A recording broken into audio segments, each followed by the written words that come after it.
I would like to address this topic. I have tried to write it down several times, but my thoughts are running a lot faster. And if we're allowed to do a video, then I would like to do that. This topic was very controversial, clearly, which is why we're writing about it. In regards to the prejudice and the stereotyping that was going on here, there was quite a bit of controversial topics here. I found that it was more disturbing to me that children were being targeted in schools when schools are supposed to be a safe place for children to learn and develop, and so their minds are not fully formed. If someone is in college and they're in a learning environment, it is because they are forming the understanding and perceptions and concepts in the world. And so this is a vulnerable place where people should be able to go. They have signed agreements and to the school policies that are agreeing to what the school expects. And so I think that there should be some protection in the policies for students to be able to exercise their rights.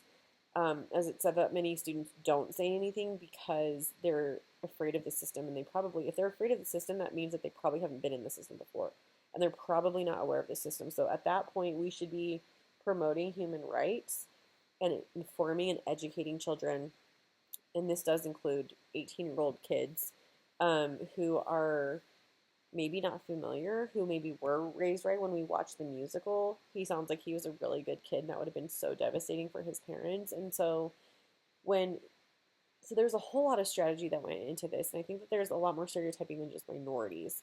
They sent in a woman to go after a boy, and the boy said if it would have been a man, or not a man, but like guys who approached him, he would have said absolutely not. He knew the boundaries, he knew how to protect himself from that.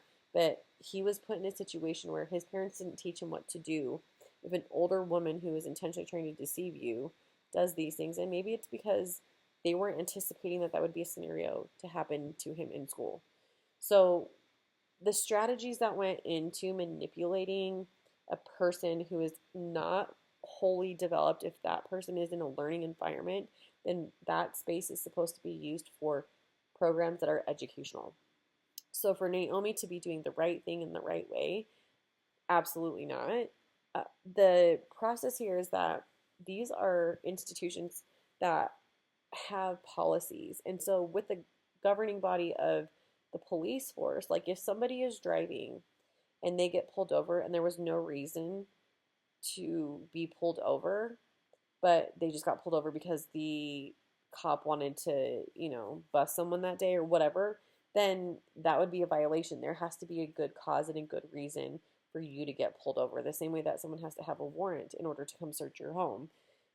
Then why is that different in this scenario to just send someone in seeking opportunity to create a situation in that specific case with Justin LeBoy, but also like in any scenario? So if they are aware or concerned about a child or a kid or a teen who is participating in these, then are we educating them on the system? Are we educating them on their rights? Are we educating them on the consequences? If she really believed that, then what other measures have they taken before the ultimate extreme? In that scenario as well, like where are the parents? If he's 18, like did he get a defense? Did he have a lawyer? Like there's a whole lot of things in place here to make sure that someone's getting proper support and representation, as well as getting the right to have a safe environment. And so when I hear her story, I feel like there's a lot of twisted psychoanalytical stuff that's kind of happening there, where I would say, like from what we watch on TV, that she's too close to the situation. It's too personal for her. And so if when she was growing up in a house where there was cocaine and drugs and all of that, and she had a cop come in and try to attack, like I want to say attack, that's how it's coming across to me, in the same kind of way, and she was vulnerable to that, then she wouldn't be a cop today. But obviously, life provided her opportunities to mature, to find safety, to recover, or to at least start the process and to form a different approach to life and a different perspective with different intentions, and to like move away and change that pattern in her family. So, why would she then go out and try to take that away from other people? That does not match. And I think that it's an abuse of position and authority. It's kind of like when, a pedophile wants to work in some kind of something that works like close to kids. It's like that's an extreme, but the other aspect to that is that obviously like her targeting specific ethnic groups is a problem. But I'm really focused on the part here where she understands that these kids are defenseless and she only feels bad when it's someone who's like kind of memorable or whatever, and so there's not a consistency there, this compassionate side that tries to get portrayed. Like it fades as the story goes on, because at a certain point when she's trying to get him to take the money and he's obviously like falling in love with her, she's manipulating and using strategic ways, and that was the point of the mission. So they didn't send her in to go connect with a girl over friendship. And so as I'm watching, I'm like, how is this different than pedophilia? How is it different? Like, here's a kid who, why? Because he was 18.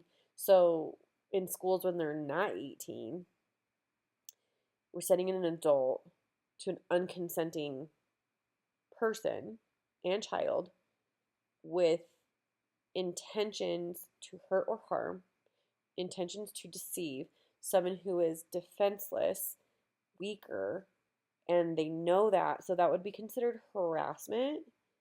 That would be considered pedophilic intention. Like, there's so many things that violate our own laws that if somebody who didn't have a badge or a mission, like if it was flipped, the authorities would look at it the other way around. So if we were looking at it from the perspective of this kid who was like, hey, this adult came in disguised as a student, tried to get me to give them drugs.